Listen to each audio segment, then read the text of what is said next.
You think deep frying in the 1960s was just dropping food in hot oil? Think again. African American kitchens perfected techniques that turn simple ingredients into legendary dishes with textures modern fryers cannot replicate.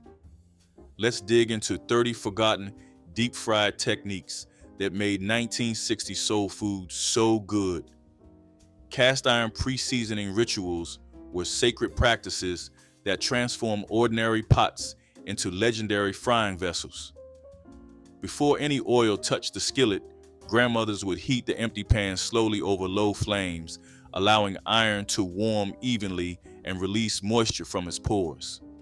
This process took 20 minutes of gradual heating before fat was added. The preheated iron created a frying surface that sealed batters instantly rather than allowing them to absorb excess grease. Families passed down specific instructions about when the pan was ready, often describing the moment when a water drop danced and evaporated within seconds. Many cooks wiped the heated surface with cloth dipped in lard to reinforce seasoning before each use. These rituals created non-stick surfaces that no modern coating could ever match. Lard rendering and storage techniques were essential knowledge that determined the quality of every fried dish coming from African American kitchens. Families acquired fresh pork fat from local butchers, cut it into small cubes, and cooked it slowly over the lowest heat for hours.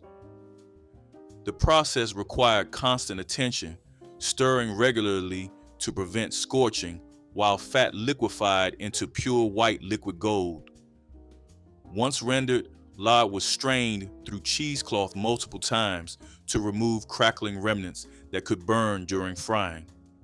Storage was equally precise, with families keeping rendered lard in ceramic crocks or glass jars in cool cellars where it remained fresh for months. Some households added salt to extend shelf life. This homemade lard produced fried foods with flavors that commercial shortenings could never duplicate.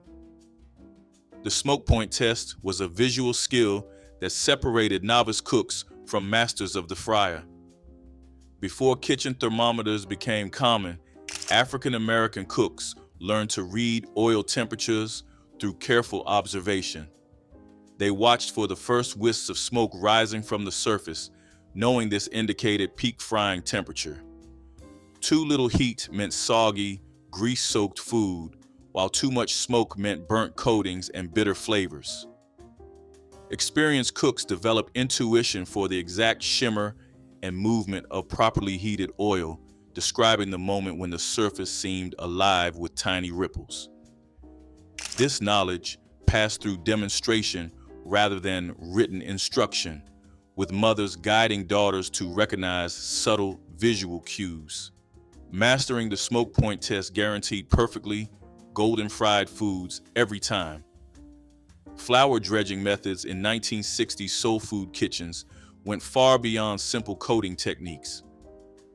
Cooks understood that the odd way flour adhered to meat determined the entire texture of the finished crust.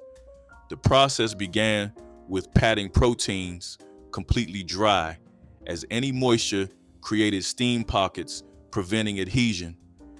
Flour was seasoned heavily with salt, pepper, and paprika, then spread across shallow pans, allowing pieces to turn without crowding. The dredging motion was deliberate, pressing flour firmly into every crevice before shaking off excess with controlled wrist flicks. Many cooks double dredged, returning pieces to flour after brief rests to build thicker crusts. Some families kept dedicated dredging flour that accumulated seasoning over multiple uses. These methods produced crusts that shattered while clinging to moist meat beneath. Cornmeal coating techniques brought distinctive southern crunch to fried fish, okra, and countless other dishes. African American cooks understood that cornmeal required different handling than flour, demanding specific textures to achieve its signature crispy coating. The cornmeal was often stone ground locally, with coarser textures preferred for fish while finer grinds work better for vegetables. Seasoning was mixed directly into cornmeal, with some cooks adding small amounts of flour to improve adhesion, while others used pure cornmeal for maximum crunch.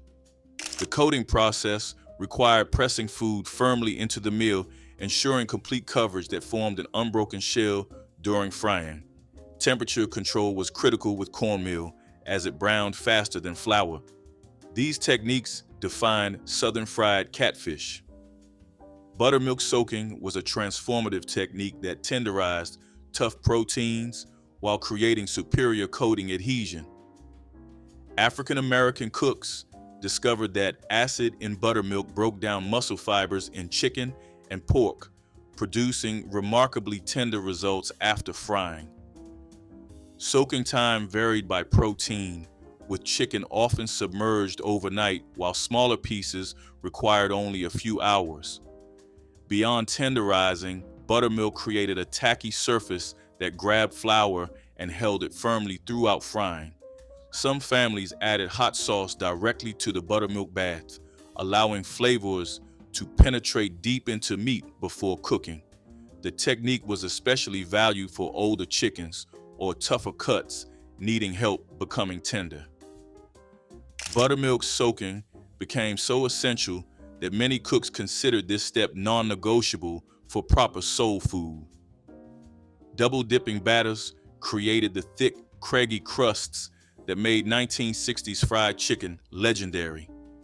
The technique involved coating pieces, first in seasoned flour, then dipping into beaten eggs or buttermilk, and finally returning to flour for a second coating. This layered approach built crusts of remarkable thickness that stayed crispy long after cooking. Some cooks varied the second coating, using cornmeal or crushed crackers instead of repeating flour. The resting period between dips was equally important, as rushing resulted in batters that slid off during frying. Experienced cooks let each layer set briefly before proceeding, building foundations that adhered firmly to protein beneath. The double dipping method produced distinctive ridges that held seasoning and provided textural contrast in every bite. Paper bag dredging was a clever method that simplified coating while minimizing mess in busy kitchens. African American cooks placed seasoned flour inside sturdy brown paper bags, added a few pieces of meat at a time, then shook vigorously until everything was evenly coated.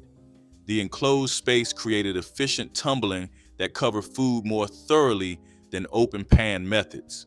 Children were often assigned shaking duties, turning a kitchen chore into playful participation that taught cooking fundamentals. The paper bags absorbed excess flour, leaving pieces with just the right amount of coating rather than heavy clumps. Some families reused bags across multiple meals, allowing them to develop concentrated seasoning that improved subsequent batches. This technique proved that brilliant cooking methods emerged from everyday problem solving. The resting period after coating was a crucial step that many modern cooks unknowingly skip. African American grandmothers understood that freshly coated pieces needed time before entering hot oil, allowing flour to hydrate slightly and form stronger bonds with the surface beneath. This resting period, typically 10 to 15 minutes, transformed loose, dusty coatings into firm shells that would not fall off during frying. Pieces that rested before frying emerged with intact crusts, while rushed batches left flour floating in the oil and bare spots on finished food. Some cooks placed coated pieces on wire racks during this waiting period, while others used wax paper-lined trays. The patience required contradicted the desire to eat quickly, but those who honored the resting period were rewarded with perfectly coated fried foods. Temperature testing with bread was a practical technique that guaranteed properly heated frying oil without thermometers. African American cooks dropped small cubes of stale bread into fat, watching how quickly they sizzled to determine correct temperatures. Bread that sank limply indicated oil too cool for proper frying, while cubes that blackened immediately signaled dangerous overheating. The perfect temperature produced bread that bubbled actively and turned golden within 60 seconds, creating ideal conditions for frying. This method worked because bread and batter responded similarly to heat, making it an accurate predictor of coating behavior. Families passed down timing guidelines, with some counting seconds allowed, while others relied on visual color changes. The bread test offered immediate feedback no thermometer matched. Bacon grease preservation was a kitchen economy that transformed breakfast byproduct into frying gold. African American families never discarded rendered fat from morning bacon, instead, straining it into dedicated containers kept beside the stove. This grease accumulated over weeks, developing complex flavors from countless breakfasts that no fresh fat could match. The preserved grease was used for frying everything from eggs to cornbread, adding smoky depth to every dish it touched. Families stored their grease in ceramic crocks, coffee cans, or glass jars, keeping it covered to prevent dust and off flavors. The oldest grease was used first, while fresh additions settled at the bottom, creating a rotating system ensuring nothing spoiled. This practice represented the soul food philosophy that nothing edible should ever be wasted.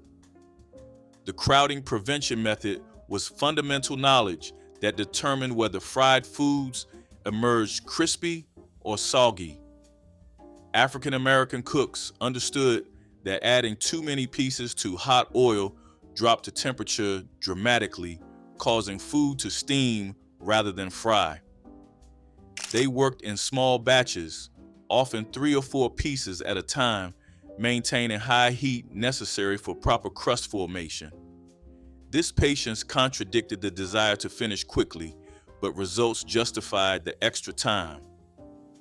Between batches, cooks allowed oil to return to proper temperature before adding more food. Some used the bread test repeatedly throughout cooking to monitor heat. The method required standing at the stove longer, but families who rushed learned quickly that crowded pans produced limp, greasy food. Seasoned salt blending was a personalized art that gave each family's fried foods their distinctive taste. African American cooks created custom spice mixtures combining salt with paprika, garlic powder, onion powder, black pepper, and sometimes cayenne. These blends were mixed in large batches and stored in repurposed jars, always within arm's reach during cooking. The proportions varied by family, with some preferring heavier garlic notes while others emphasized heat. Children grew up recognizing their grandmother's specific seasoned salt as the taste of home, a flavor impossible to replicate with store-bought alternatives. Some cooks guarded exact ratios as closely held secrets, revealing them only to trusted family members. These personalized blends transformed identical ingredients into dishes that tasted uniquely like one kitchen. The flip timing technique was a skill that separated perfectly golden fried foods from unevenly cooked disasters. African American cooks learned to read visual cues indicating when pieces were ready to turn, watching for edges that turned deep golden while centers still showed pale batter. Flipping too early disturbed crusts before they set, while waiting too long resulted in burnt bottoms and raw tops. Experienced cooks developed internal clocks calibrated to their specific stoves, knowing exactly how many minutes each side required. The flipping motion itself required confidence, using tongs to turn pieces quickly without splashing hot oil. Some cooks lifted pieces briefly to check color before committing to the flip. This attention to timing transformed frying from guesswork into precise craft. Draining on brown paper bags was a practical technique that removed excess grease while keeping crusts crispy. African American families saved grocery bags for this purpose, spreading them flat beside the stove to receive freshly fried foods. The uncoated paper absorbed oil more effectively than cloth towels, while allowing steam to escape rather than trapping it against food. Wire racks were rare in modest kitchens, but paper bags were free and plentiful. The bags also kept fried foods warm as batches accumulated, building piles of golden chicken while the cook continued working. Children often competed for pieces closest to the bag's edge, believing those had drained longest and were crispiest. This technique represented the resourcefulness of turning ordinary items into essential cooking tools. Hot sauce, brine, marinating infused proteins with spicy, tangy flavor that penetrated deep beneath the surface. African American cooks combined favorite hot sauces with salt, creating liquid marinades that transformed bland chicken into something remarkable before it touched the fryer. The vinegar in most hot sauces tenderized meat while peppers deposited heat that survived frying. Marinating times ranged from a few hours to overnight, with longer soaks producing more intense flavors. Some families developed signature marinades using specific hot sauce brands, creating taste profiles children associated with home. The technique worked well with tougher cuts benefiting from acid-based tenderizing. After marinating, pieces were patted dry before dredging, but flavor remained embedded in the meat beneath every crispy bite. Cracker crumb coatings offered an alternative to flour that produced distinctively crunchy textures on fried foods. African American cooks crushed saltine or butter crackers into fine crumbs, creating coating mixtures that fried into shatteringly crisp shells. The crackers were placed in cloth bags and rolled with bottles or crushed between wax paper sheets until uniformly fine. Seasoning was added to the crumbs, though crackers already contained salt that reduced additional needs. The coating process followed the same egg wash and dredge pattern used with flour, building layers that adhered firmly during frying. Cracker coatings worked especially well on pork chops and fish fillets, where buttery flavor complemented the proteins beneath. This technique transformed inexpensive crackers into gourmet quality coatings. The cold water shock method prepared vegetables for frying by creating texture contrast that survived hot oil. African American cooks blanched okra, green tomatoes, and other vegetables briefly in boiling water, then plunged them immediately into ice water to halt cooking. This process firmed exteriors while keeping interiors tender, creating ideal surfaces for batter adhesion. The temperature shock also brightened colors, making fried vegetables more visually appealing on serving platters. After shocking, vegetables were dried thoroughly before coating, as remaining moisture caused dangerous oil spatters. The technique required extra steps, but produced fried vegetables with superior textures that softer versions could not match. Experienced cooks timed blanching precisely, knowing seconds too long resulted in mushy interiors. Egg wash layering created adhesive barriers that locked the coatings firmly to proteins throughout the frying process. African American cooks beat eggs with small amounts of water or milk, creating thin, liquid mixtures that clung to surfaces and grabbed dry ingredients. The technique involved dipping floured pieces into egg wash before returning them to seasoned flour for final coating. This layered approach built thicker, more substantial crusts than single dredging achieved.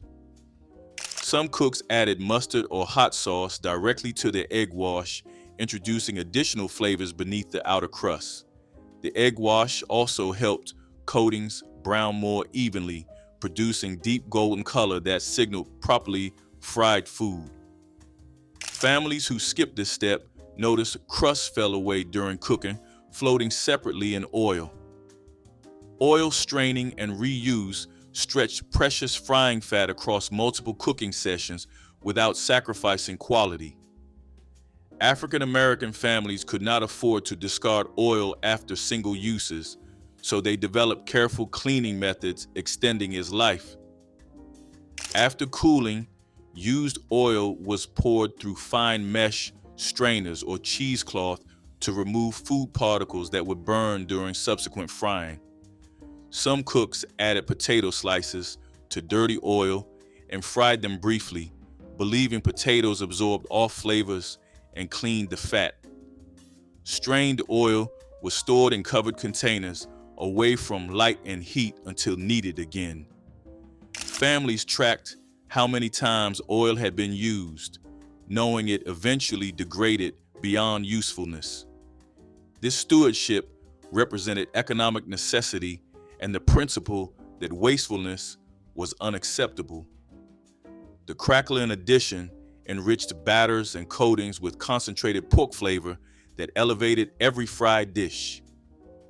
When lard was rendered, the crispy brown bits left behind were saved rather than discarded, crushed into crumbs and mixed into flour dredges or cornmeal coatings. These cracklings added bursts of salty, porky richness throughout the breading that surprised with each bite. The technique worked particularly well with fried fish and chicken, where the crackling pieces created textural contrast against tender meat. Some cooks stirred cracklings directly into cornbread batter before frying it in hot fat. Others sprinkled them atop finished dishes as a final garnish. The practice represented the soul food commitment to extracting maximum value from every ingredient. Nothing that could add flavor was ever thrown away. Onion powder dusting was a finishing technique that added aromatic depth to freshly fried foods. African American cooks kept shakers of onion powder beside their frying stations, sprinkling it over hot pieces immediately after they emerged from oil.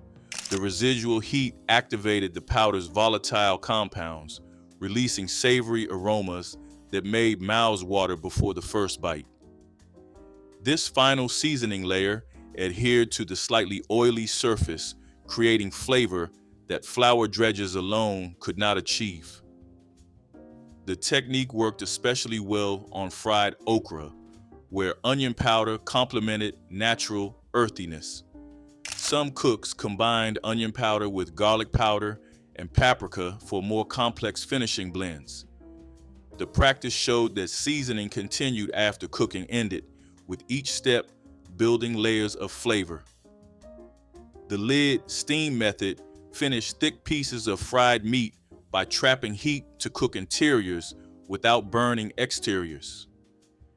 African American cooks understood that large chicken pieces or thick pork chops needed more than surface frying to reach safe temperatures throughout. After achieving golden crusts on both sides, cooks would reduce heat and cover the skillet briefly, allowing trapped steam to penetrate inward. This technique required careful timing because too much steaming softened crispy coatings. Experienced cooks lifted lids periodically to release excess moisture while checking internal doneness. The method was especially valuable for bone-in pieces where meat near the bone cooked slowest. Mastering the lid steam technique meant serving fried foods that were perfectly crisp outside while thoroughly cooked within. Pepper sauce finishing added vinegary heat to fried foods in the final moments before serving. African American families kept bottles of homemade pepper sauce made by steeping hot peppers in vinegar for weeks, ready beside the stove. A few shakes over freshly fried fish or chicken cut through richness while adding brightness that balanced the heavy fat.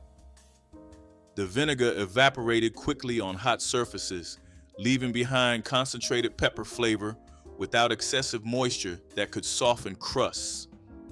Some cooks drizzled pepper sauce directly into the serving platter, allowing pieces to absorb flavor as they rested. The technique was especially popular with fried greens and okra, where the acid balanced natural bitterness. Pepper sauce finishing represented the soul food philosophy of layering flavors at every stage. Self-rising flour secrets produced lighter, more tender coatings than plain flour could achieve. African American cooks discovered that the leavening agents in self-rising flour created tiny air pockets within batters as they hit hot oil. These pockets made crusts crispier and less dense while helping coatings adhere better to proteins. The technique was especially valued for fried fish, where heavy coatings could overwhelm delicate flesh. Some cooks mixed self-rising flour with regular flour to control the amount of lift, adjusting ratios based on what they were frying. Others added small amounts of baking powder to plain flour to achieve similar effects. The approach showed how understanding ingredient chemistry could transform simple frying into something approaching artistry. The honey drizzle finish added sweetness that transformed fried chicken into something approaching dessert. African American cooks discovered that drizzling warm honey over freshly fried pieces created a glaze that balanced salty, savory flavors with natural sweetness. The honey was applied immediately after frying, while pieces were still hot enough to thin the viscous liquid into a light coating. Some cooks added hot sauce to their honey, creating a sweet heat combination that became signature flavors in certain households. The technique worked particularly well with fried biscuits and cornbread, where honey soaked into warm bread, creating decadent breakfast treats. This finishing method showed how soul food cooks thought beyond basic preparation to create complete flavor experiences. Cast iron depth control determined whether fried foods emerged evenly, golden, or spotty and burnt. African American cooks understood that oil depth affected cooking dramatically, with shallow oil producing different results than deep submersion. For pan frying, oil reached halfway up the food, requiring flipping to cook both sides. For deep frying, pieces floated freely, cooking evenly without turning. Experienced cooks matched the oil depth to what they were preparing, using shallow oil for delicate fish fillets and deeper oil for thick chicken pieces. The heavy cast iron maintained consistent temperatures better than thin pans, preventing the temperature drops that caused greasy results.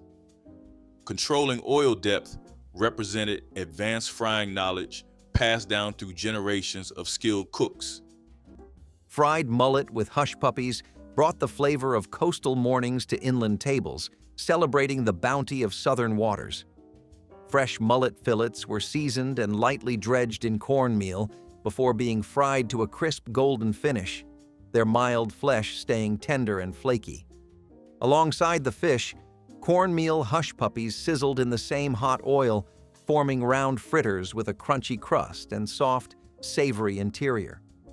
The combination delivered a contrast of textures and tastes that spoke of seaside breakfasts and family gatherings. Some cooks added chopped onions or jalapenos to the hush puppies for an extra kick, while others served lemon wedges to brighten the fish. This meal reminded families of fishing trips, coastal traditions, and the joy of bringing fresh catch straight from net to skillet. Fried mullet with hush puppies honored African American ties to coastal communities and the creative spirit of cooks who turned fresh seafood and simple cornmeal into a feast worth waking up early for. Lard-fried corn pones were the kind of breakfast that stuck to your ribs and carried you through long hours of work or school. These dense corn patties were mixed from cornmeal, water, and a pinch of salt before being fried golden in sizzling lard. The flavor was simple but deeply satisfying, with the crisp edges giving way to a soft interior that felt hearty in every bite. For families with little to spare, corn pones were portable and cheap, making them an everyday staple as well as a meal to take out into the fields. Children often carried them wrapped in cloth, while adults relied on them with strong coffee to start their mornings. They were versatile too, eaten plain, dipped in molasses, or even crumbled into buttermilk for a different kind of breakfast. Lard-fried corn pones were never fancy, but they were dependable, and that made them unforgettable. They represented resourcefulness and strength, the kind of food that reflected both necessity and comfort in kitchens where nothing went to waste. Fried fatback with biscuits was the kind of breakfast that came from deep tradition, from years when every part of the animal was used and nothing was taken for granted. Before bacon became the breakfast standard, fatback was the salty, sizzling star of the morning. Grandparents sliced it thick and fried it until the edges crisped and curled, releasing a savory aroma that filled the whole house.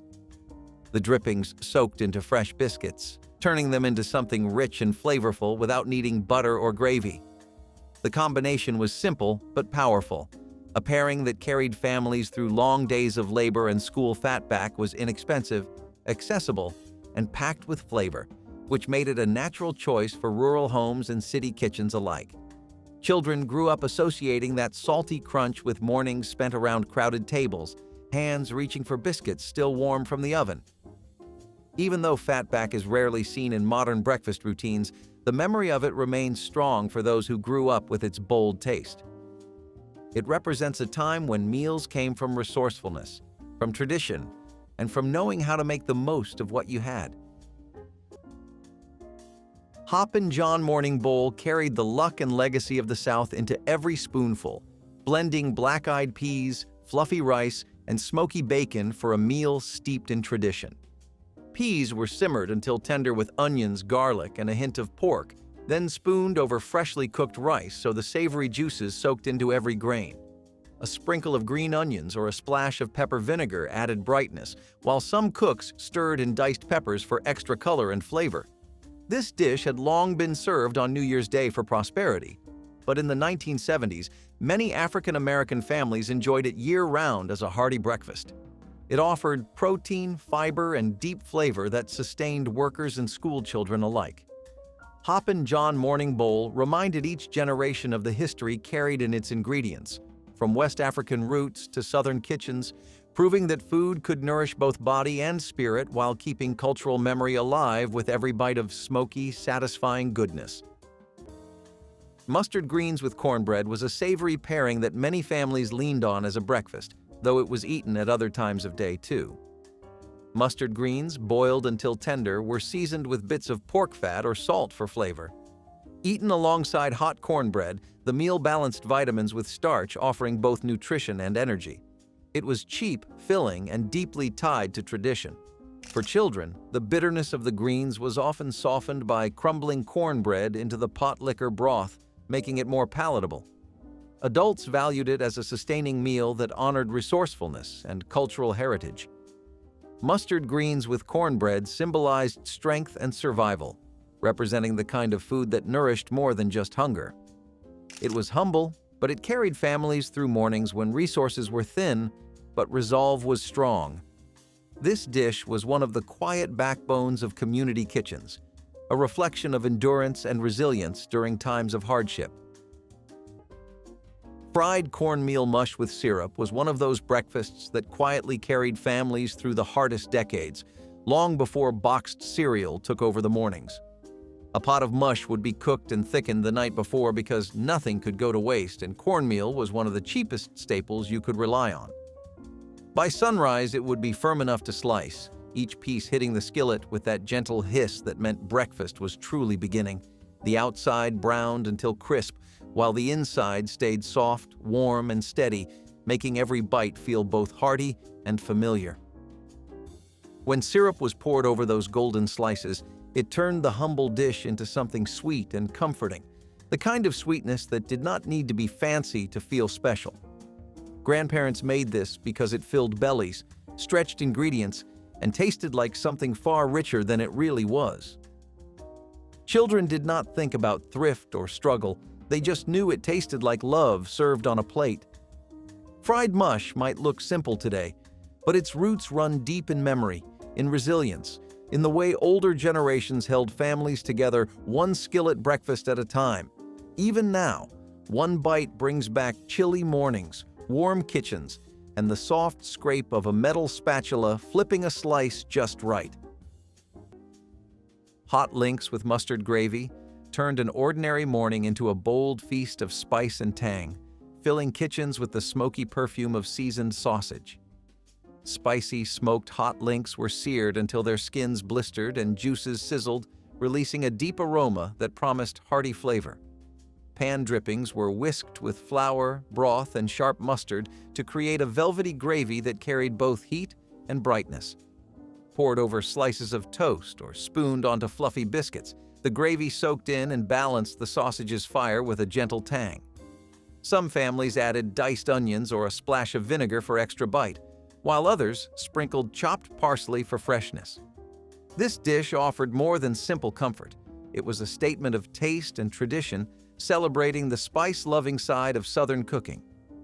Hot links with mustard gravy reminded everyone at the table that breakfast could be daring and unforgettable, turning a cold morning into a lively gathering of smoky flavors and warm conversation. Leftover pie for breakfast was a common occurrence in large households where nothing was wasted. Sweet potato pie, chess pie, or fruit pies baked the night before were often sliced and eaten cold in the morning with coffee or milk. For children, it was an exciting way to begin the day, while adults saw it as practical and filling. It reflected the rhythm of large families, where every meal had to stretch, and desserts could not be reserved only for evenings. Leftover pie carried both joy and necessity, showing how households turned indulgence into sustenance. The flavors of cinnamon, nutmeg, and sweet roots lingered, making mornings brighter even when other meals were sparse. Eating pie for breakfast symbolized both frugality and comfort, a way of preserving energy and spirit in difficult times. Leftover pie for breakfast became a fond memory for many, a dish that reflected resilience and the creativity of stretching food in every way possible. Molasses biscuits were one of those breakfasts that felt both humble and rich, depending entirely on the memory you brought to the table. The biscuits themselves were simple, mixed from flour, fat, and whatever milk or water could be spared, but it was the molasses brushed over the top that made them special. The dark sweetness soaked into the warm bread, giving each bite a deep flavor that felt like comfort stretching back generations. Grandparents baked these because molasses was cheap, shelf-stable, and full of the kind of sweetness that made children smile even when times were tight.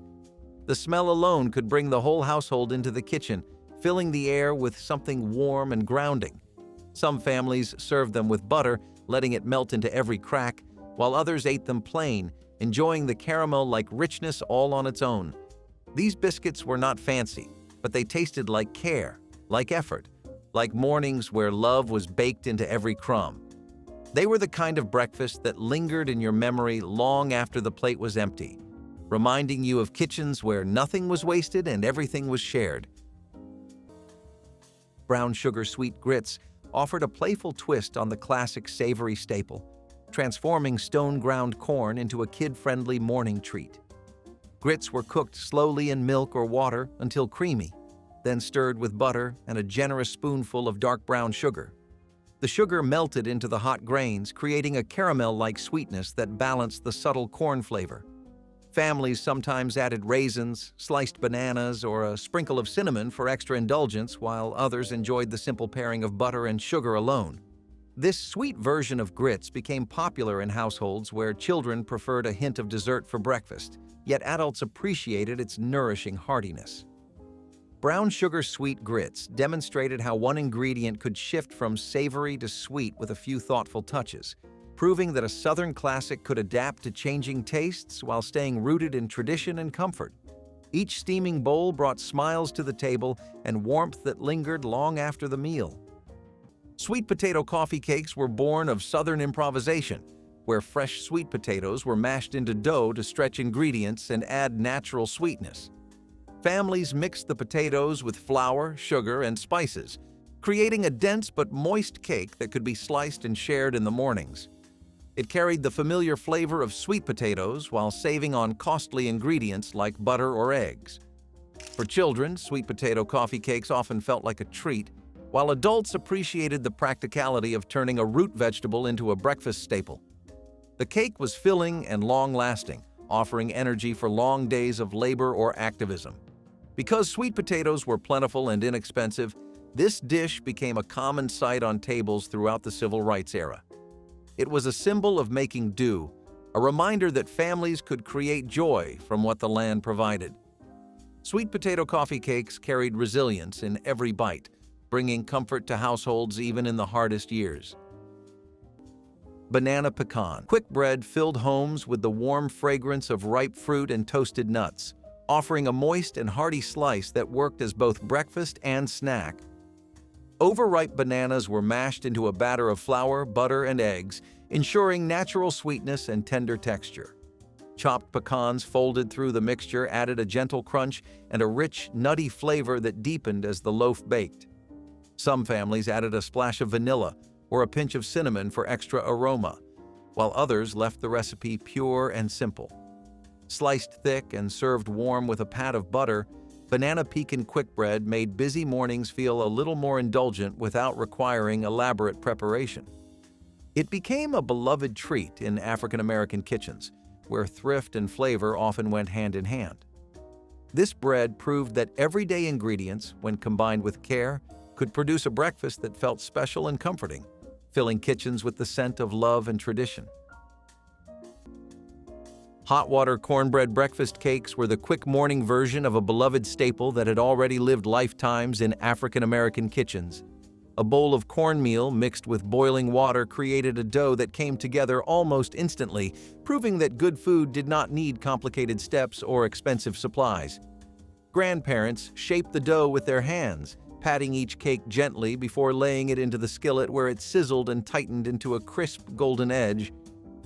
These smaller breakfast cakes were eaten warm, often with a smear of jam, a drizzle of honey, or just a little butter melting across the top. The texture was dense but soft, hearty but still light enough to enjoy early in the morning.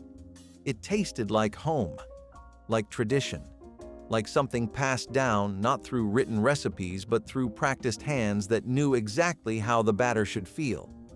These cakes made mornings easier, faster, and far more delicious than anyone expected from such simple ingredients. Children loved them because they felt like little treats, bite-sized comforts that fit perfectly into small hands.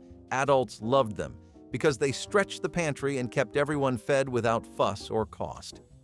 Hot water cornbread breakfast cakes were proof that a skillet, some cornmeal, and a steady hand could create something unforgettable day after day. Buttered hominy with bacon brought a smoky, buttery aroma to African American breakfast tables of the 1970s, turning a humble grain into something rich and satisfying. White hominy kernels were simmered until tender, then sautéed in a heavy skillet with generous pats of butter. Crumbled strips of crisp bacon were folded in at the end, their savory fat blending with the buttery corn for layers of flavor. Some cooks added a sprinkle of black pepper or a pinch of red pepper flakes to deepen the taste, while others stirred and chopped green onions for brightness. Served alongside scrambled eggs or spooned over fresh cornbread, it offered hearty comfort that stuck with you through the morning. Buttered hominy with bacon celebrated both farm tradition and kitchen creativity, honoring a food once central to Native American diets and embraced by Southern cooks. Each bite carried the essence of smoky bacon and sweet corn, proving that simple, affordable ingredients could create a breakfast that felt luxurious without being complicated or costly. Stewed apples over grits was the quiet morning comfort many families turned to when fresh fruit was limited, but preserved apples were always within reach. Grandparents would slice apples thin and let them simmer with sugar or syrup until they softened into a fragrant golden mixture that tasted like fall in every season. Meanwhile, a pot of grits bubbled on the stove, thickening slowly as it absorbed the heat. When the stewed apples were spooned over the top, the contrast of creamy grits and sweet fruit felt like a small luxury. It was warm, filling, and gentle, the kind of breakfast that soothed the stomach and the spirit. Some families added cinnamon, others added butter, but most kept it simple because the apples were already sweet enough. This dish was a reminder of home orchards, backyard trees, and jars of preserves lined up on pantry shelves. It tasted like patience and tradition, like the kind of mornings where time moved slower. Even today, stewed apples over grits feels like a forgotten treasure from a quieter time. Sweet potato biscuits brought natural sweetness and a warm orange glow to breakfast plates, showcasing a root vegetable long cherished in African American kitchens. Mashed cooked sweet potatoes were folded into a dough of flour, butter, and a touch of milk, creating a dough that baked into soft, tender biscuits. The sweet potatoes added moisture and a gentle, earthy flavor, while a hint of cinnamon or nutmeg provided subtle spice. As they baked, the biscuits released a fragrant aroma that signaled a special morning treat. Families served them warm with butter, honey, or cane syrup, turning a simple biscuit into a celebration of the harvest. Sweet potato biscuits captured the creativity of home cooks who used seasonal produce to enrich everyday meals, blending tradition with a touch of sweetness.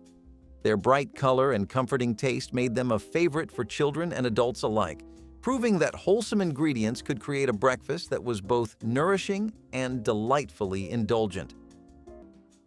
Which forgotten deep frying technique would you bring back to your kitchen? Drop it in the comments, hit like, and subscribe for more lost soul food secrets.